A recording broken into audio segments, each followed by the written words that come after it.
这是我1个月以来陆续收到的信。这信上都是说要金员外尽数交出元宝山庄的财物，否则就要取他的性命。这是何人所寄的勒索信？竟如此猖狂！金某一番追查，毫无头绪。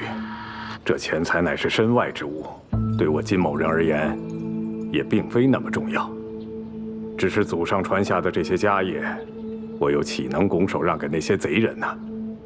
如今我元宝山庄上下也加强了护卫，若有贼人硬闯，也并非易事。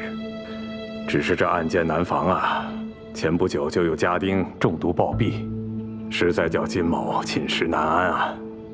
所以金员外就是想请我们过来，对你的饮食起居把关，以防有人下毒。若真不慎发生了什么意外，在场有这么多神医在，也可安枕无忧，对吗？正是如此。想不到老夫堂堂一杏林名医，倒被骗到这儿来，当成伺候人吃饭睡觉的婆子了。诸位若助我金某人渡过此关，我金某一定不会亏待大家。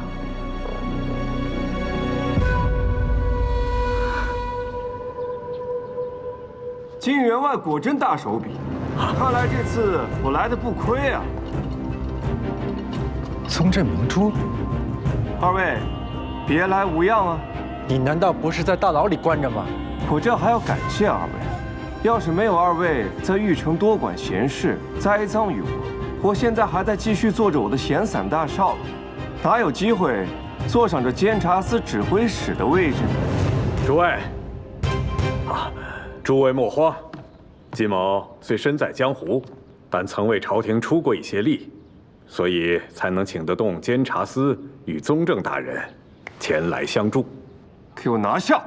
我看你们谁敢！哎，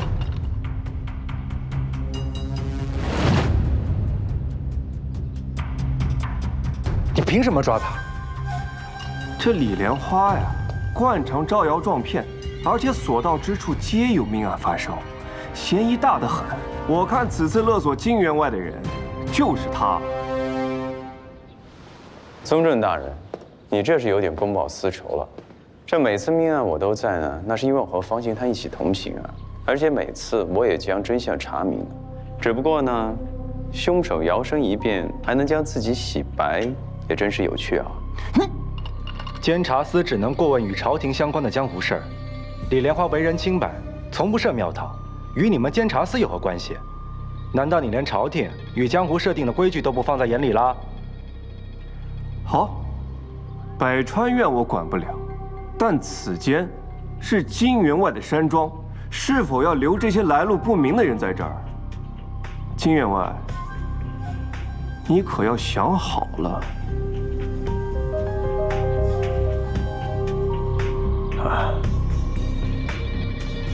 罢了罢了，大家也都别争吵了。